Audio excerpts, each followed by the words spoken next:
ametangaza juzi anataka MP Madhare. Unadhani hiyo ina affect industry yetu ya muziki ama ya usanii? Wasanii kuingia kwa siasa?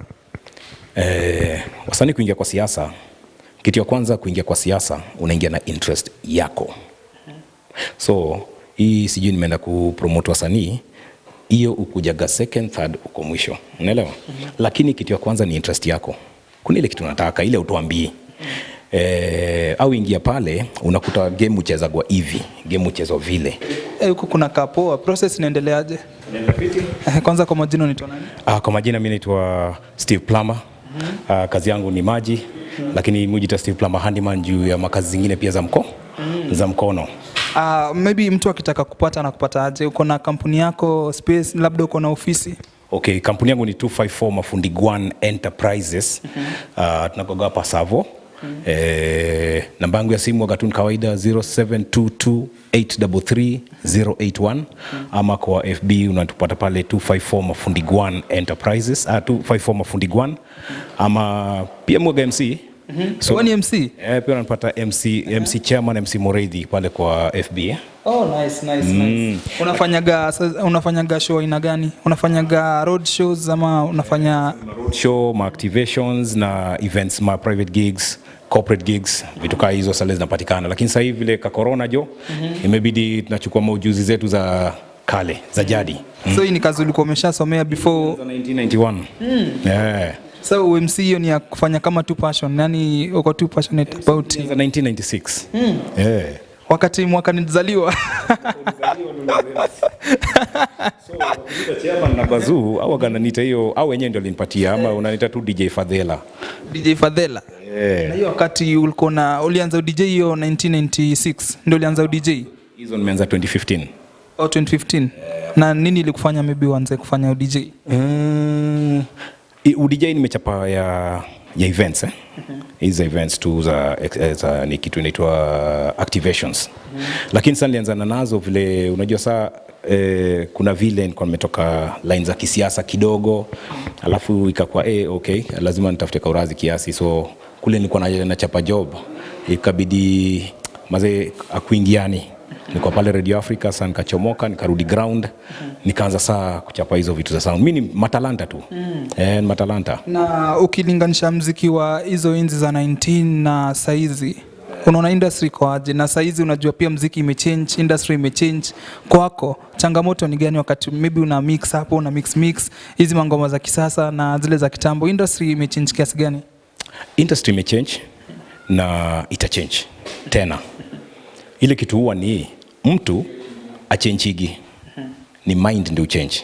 So kama auta change mind na style yako ya kufanya mambo, kama sahi mimi ni mtu sahi niko 50, lakini kishika mic pale hivyo na bonga kamse wa 25, lazima ni update software yangu na sheng na lugha ya soko ya marketing. Lazima niongee marketing ile lugha inahitajika kukubalika pale hivyo, na lazima niuze hizo products. Haja yangu ni client in the expectations zake. So nakutaga mimi mwenyewe ndio nikabazu nikiwa pale hivyo, nikiongea ukio ile side nyingine unasikia ni kijana. So unakuja kutafuta mtu ana tu dread, unapata mzae unaona pale hivyo. So inakuwa hivyo, unaombiga saa tukienda events pale unasikia gasa mtu amesema wapi yule kijana alikuwa anatangaza hapa hivi, unamwambia ngoja nikuitie, ngoja uitiwe, alafu mimi naenda kutangaza, sema kwa nini wewe? Inakuwa hivyo. So ni vile utaji-update uingie na system ya sahi. For instance, zamani ulikuwa unacheza ngoma na instruments, tukaingia digital, tunacheza na comp. Sasa tena imekuwa comp imekosa ladha, juu pia unajua pia style ya kudance ya beat ya comp haingiani kwa dancers. Sasa watu wameanza tena kurudi kwa instrument ambao sasa inapelekana na pace na speed ya mtu. That's why maybe hujajua, that's why watu wanarudia hiyo, because nikicheza instrumental itaja how do you dance that?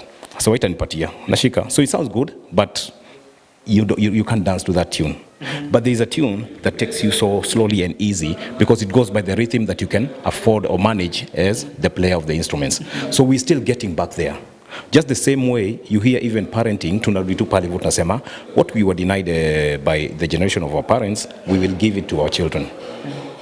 So eventually maybe we'll get to another generation that will forget after ours and deny them, on and on. The cycle continues. That's how it works. Yeah. Na upande wa muziki sasa iko fiti ukisikiza, lakini kitu inaitwa content, substance inakosekana. That's why if I take an example of Kenyan music compared to Tanzanian music or maybe Rwandese, I can tell you Kenyan music no content without substance. Unashika, because their focus is one, they think one thing, if I go gospel they think bless me, not holiness, not righteousness. If I think this other one is only sex, promiscuity, dirty language, vulgar and everything. But if I go to bongo, it's coded language, saying the same thing but in a language that is acceptable before the ears of a child. Na nikikuja hapo sasa, Eric Omondi juzi amesema amepigania sana muziki wa Kenya ichezwe 75%, kwa sababu imesemekana kuna wasanii wa nje wakikam kuchapa event hapa Kenya wanalipwa pesa mingi sana yenye Mkenya alipwi. Wewe kama DJ, unadhani Eric Omondi anatetea wasanii wa Kenya ama unafikiriaje kuhusiana na Eric Omondi, kwa sababu muziki wa Kenya atichezwi kabisa hapa Kenya? I'll speak from the perspective, from the platform of a DJ. There are people who could present to you a disc, DVD. When I'm show boss, lazima niesikize. Because when I'm doing my music, when I'm doing my DJing, there's a target audience that I'm looking for. So with the kind of music you're playing, I have to know what exactly you're playing. Unashika? Now, the problem with the Kenyan music is that unaweza iweka pale ufunge masikio. Na hizo weka pale ifukuze customer kwa duka. Na alikuwa ametembea mtoi wake hapa ndani. Nimekwambia inakuwa gadati na vulgar. Ni chache kiasi fulani. You talk like 10% ndio muziki safi. Hizi zingine nakuja tu muziki ziko na uchafu fulani, ni mambo tuna ngwati tu. Hakuna kitu kingine. So unakuta vitu kama hizo siwezi wekea watu wote. There are people who are religious, cultured, and also with their religious, others are cultured and others are just morally wako na standpoint yao.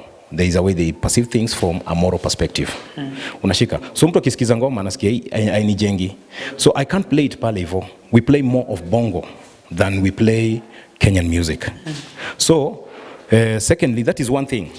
Our musicians should try and insist on trying to add content, substance to their content. They have content, but substance.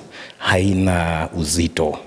Haishiki, haina maneno ya, haina kamwelekeo fulani. Ina kamwelekeo ni kapale hivyo. Na si ya watu wote. That's for a certain age and a certain mindset. Secondly, MCSK imeua muziki ya Kenya. When we want to promote our Kenyan musicians, the problem is that the MCSK again comes in with their hefty licenses kwa ule jamaa anafaa kuipromote. Our artists, some of them, that is point number 2. Wakisha tuvunja mikono pale, mimi sitacheza content local kwa sababu tunasumbuana, nacheza international. That is another thing.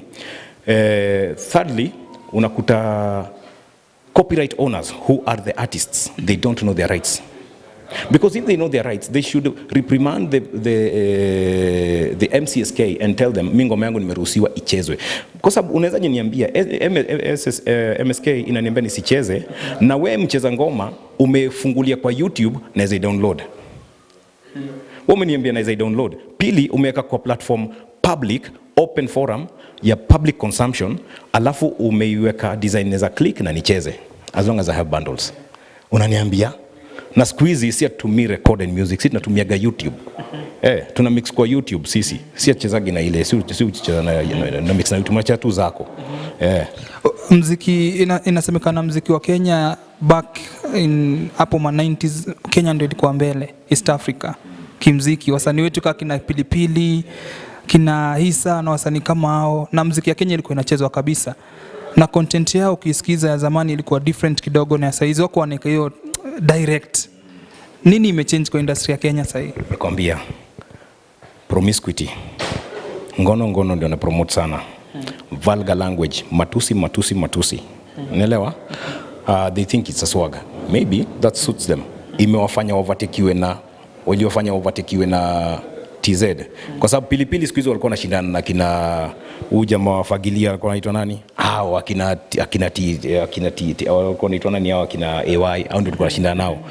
Akina wase kama akina nani? Wase kadhaa wa siku hizo. Wewe unakumbuka akina JD na nani? Lakini walikuja waka overtake. Kwa sababu wali insist na kitu moja, substance. So walianza kuongea mawaidha. Wale wakaanza kukuja generation nyingine yetu ikaanza kutupeleka pale, mimi ndio mnoma, wakaipeleka pale, ikarudi bedroom, ikabaki pale. Na si tu hapa hivi promoters tukablock hatuchezi. Radio zikaanza kublock hazichezi kwa sababu unaicheza lazima hiyo radio kwa nyumba. So wewe ukiwa present ukishajua hivyo ndio vile mnafanya, ndaicheza tena. Sasa icheza juu kuna ngoma zingine hatuzicheza hata kwa TV hatuweziona. So wale walikuwa wanaimba siku hizo walikuwa wamejaribu, wale walikuwa mbeleni hata walikuwa wazuri pia zaidi pia, but you see kila generation inakuwa gani. Nimekwambia wasanii wasai wakaclick, wajue kutumia ile opportunity wako nayo, machine wako nayo, expertise, experience wako nayo. I tell you, sisi ni watu wa kucompete globally. Ngoma zetu za Kenya, content wanaweza create. Kenyans are creative. The only problem is that hatukuagi na hatujajua nguvu yetu iko wapi, na hatujajifundisha kudrop hii nipate ile. You lose to gain. Kenyans must do that. Kenyan artists. That's why Ronda wameshatupita sasa hivi, wako mbele yetu. Ngoma zao ziko safi, mzuri kabisa. Unajua tukiongelea msanii kama Diamond ukiangalia jani yake ya muziki amefanya poa sana, na pia collabs ndio zimekampia kumweka international. Nadhani wasanii wa Kenya wa invest kwa pia kazi yao, that's why pia hatuonekani kwa map. Kitu moja ndio attract hata mtu mwingine mfanye collab na yeye, superstar fulani. Hebu cheki standard yake ya ethics na morality iko wapi kwa ngoma zake. Unashika, unakuta kama unataka kucheza na huyo lazima uprove kwake. You must win the person's confidence. Kama we mwenyewe ngoma zako akisikiza kitranslatiwa anasikia hapana, wacha kwanza wakae, sikupati. Unaelewa vile inaenda. Beats tunaweza kuona mzuri lakini maneno hapo ndio siupotea. So hata mtu anataka kufanya collab na yeye ni mtu mfiti, unakuta anakuangusha, anakutema. So kuna watu wale wameshachunguzwa, anajua huyu anakuwa hivi, that's why they give them collabs. Kenyans should work on that one. Up here. Tukishafanya hapa hivi na hapa tukue kitu tofauti, wasafi vya kiasi, itakuwa sawa. Kwa sababu kisikia mtu kama Diamond, nimepata example fit ya Diamond. Yeye ucheza ngoma ndio, na najua ucheza gata ngoma ziko na hii maneno. Kuna time nyingine unaona amecheza ngoma zingine ziko chafu. Ametarget hizi choze club. Hata uzionagi kwa TV, lakini presenter ule ajui ataicheza.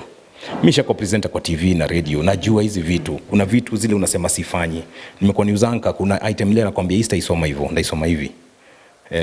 Inacheza kitu fulani. So those are the kind of things that sometimes unafaa kuchukua control wewe mwenyewe. Useme hivi ndio vile tunataka ikuwe. So Kenyan music kama sahi, naangalia watu kama Khaligraph Jones akitaka kuwa mnoti anaweza kuwa. Na Khaligraph Jones unaweza kuta kuna ngoma zingine zake akicheza kama ni mbaya Kayole sijia wapi ya mitaa nini. That guy unamsikiza mazee jamaa alifanya analysis yake poa mpaka unaipenda. And he's rapping, ni hip hop. Lakini kuna mtu ambaye ni hip hop ni uchafu. Wasanii kuingia kwa siasa unasemaje? Jalango ameingia kwa siasa, Bahati ametangaza juzi anataka MP Mathare. Unadhani hiyo ina affect industry yetu ya muziki ama ya usanii? Wasanii kuingia kwa siasa? Wasanii kuingia kwa siasa, kitu ya kwanza kuingia kwa siasa unaingia na interest yako. So hii sijui nimeenda kupromote wasanii, hiyo ukujaga second, third, uko mwisho. Unaelewa? Lakini kitu ya kwanza ni interest yako. Kuna ile kitu unataka, ile utuambie. Au ingia pale unakuta game uchezagwa hivi, game uchezwa vile. Nani katikati yao watafuti do? Na kama kuna mado zingine zinajileta tu hapa hivi tu easy money inakuja kwa njia fulani. Mbona wasikimbilie huko pia hao? Ni wasanii wangapi wamejiita celebrities, lakini ukienda kwa bank ile wana operate nayo, yeye waga anaishi credit section, unaelewa? Ndio ni maintain status quo. Nikitaka kuwa kwa hiyo level, mimi mwenyewe ningekuwa zamani sana. Unashika? Lakini niligundua kitu moja, I must deal with my attitude early. Sasa unakuta hapa hivi wasanii kuna ile kitu inawasumbua. Nataka bado niendelee na fame. Na ile God amekupatia pia utaki kutosheka nayo. That's why mtu anakimbilia politics. You think in politics there is fame? Hapo ndo unalaga kichinjio. Ulize Jagwa. Una sacrifice art yako, unabaki na politics. Alafu problem ni ati utagundua politics zako aziclick. Uliza Ringtone, watakwambia. So I'm talking secular, mimi nimekoka, but I'll tell you these things kwa sababu mimi ni mtu nafuata information. Attitude ya musicians wa Kenya ika change. ikuwe watu wanaweza kochiwa, wanaweza trainika, wanaweza ambiwa. That's concerning just the attitude itself. Kenyan music can change. The problem is that our attitude is not right. And we have reached a point where the pinnacle, tunafikiriaga mimi ni ultimate, utaniambia. Akutana mzae kama mimi, pengine ataniangalia meno na sina mingi, na yeye amejaza, yuko fiti. But the wisdom is the one that we are supposed to check. Substance is as a result of what you understand. It's as a result of what you believe in. That is what keeps you, takes you to the studio with music, with substance. Tanzania are people who believe in culture na wako na utamaduni sana ndani yao bado kwa maisha yao tu kawaida. So ngoma zile wanacheza, anataka ichezwe kule Mtongwe huko, anataka ichezwe sijui wapi, anataka ichezwe kule chini, anataka ichezwe kila mahali. So anaweza cheza muziki tafadhali lakini itafaa kule chini. So lazima aangalie audience ni wagani mimi na target. Kwanza nataka kuuza soko ya kwao. So lazima understand soko ya Kenya. We are religious. Kwa kijana anakutazama hapo nje, labda ni msanii ama anatamani kuwa msanii, unaweza muadvise nini? Kuna kitabu nimeandika kinaitwa Attitude Revolution. Inasemaga explore your talent. Explore and exploit your talent. That is a chapter. Explore and exploit your talent. It means you have so many talents. Unashika? Wakati Mungu aliita Gideon akamwambia nataka uende ukapigane na wale kwa niaba ya Waisraeli, alimwambia mimi Mungu mimi hata sijai hata inzi sijai, yani in short mimi hata unaniita mtu, alimuita mighty man of war na hata hajapigana vita yote, hata maboys wale wengine avunjanagi nao. Lakini kuna kale ka spirit goal alimeka ndani yake. Ile kitu inabaki ndani yetu niko ka draw, just draw it out. This guy didn't know that he has balance on his left arm ya kubalance camera. Unashika? But there's something that keeps that camera balanced. The interest and the passion that he has for photography. Unashika? The kind of questions you're asking right now, they're so flowing. I mean, I'm an interviewer. I can tell your questions are flowing. They are flowing because one, you love being a presenter. You love talking to masses. You love talking to people. You're a communicator. So that is what I was saying. That's a talent. You may not know, but that's a talent that you can live by, you can enjoy. So youth out there, I always keep telling them, you have so much talent. Mimi ndio mtu wa kwanza kupeleka Zangalewa kuimba kwa duka ama kwa building pale nje. But any Zangalewa nakutanaga na yeye, mumwambia ni aje? Ongezea MC kwa hiyo yako so that nikikunyima zanga naweza kupatia mic. So mwingine anasema mimi sijui kuongea. Haujui kuongea na nini unafanya sasa unaongea. So jifunze kuongea, they start talking. So those kind of things. So everybody has got stashed talent in them. It's up to you to draw it out. And how do you draw it out? Try out as many things as possible. Let me tell you, I even fear to say I'm a good painter. Ni picha tu nitakuonyesha nikifanya painting. Naweza kukwambia mimi ni naweza kukundia vitu fulani antiques kwa mikono. Because I'm a creator, I'm a designer. Sitaki kuandika hizo kwa profile yangu ya plumber, utaninyima kazi. Mimi ni plumber, miaka 30.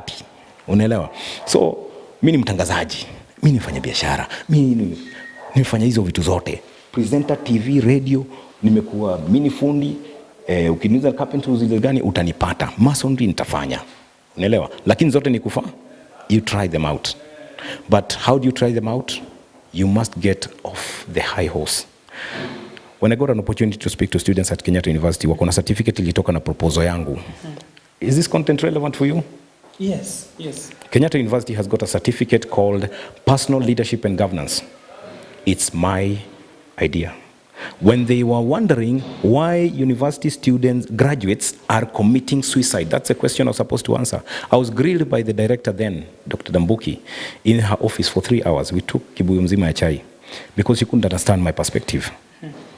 Because I was trying to introduce, hey, in the university, while you're teaching them whatever they want to become, ataka kufanya broadcast journalism, ataka kufanya hii, ataka kuwa engineer, ataka kuwa nini, wacha ajue, hiyo mkono yake bado inaweza piga picha, inaweza panguza viatu, inaweza fieka. Because all the young man needs is 500 shillings to buy himself an underwear, to buy himself a trouser, to buy himself a shirt, or to have some money in the pocket. Badala kwenda kuitisha madhi mara 2-3 akutusi, ama fadhi akwambiniaje, kawa na wale wengine, unasikia ni kama umeanza kuabandoniwa. So hiyo frustration linafanyaga youth wanaenda commit suicide. But there are too many options at their fingers. The only thing is, does their eyes see? that potential. So it's up to you now. Make up your mind. Don't go for hii option tunapatiwa na politicians. Ukimnyima kazi ataenda kuiba. Ataenda kuiba. Sisi mimi niko na kampuni yangu ya agency ya marketing inaitwa Media Markets Communications. Ilikuwa inauza advertisement spaces nini na inafanya hizo promotion na hizo za kila kitu. Kama ilikufa. Rudi plumbing. Anzisha 254 mafundi gwana, endelea na ujuzi.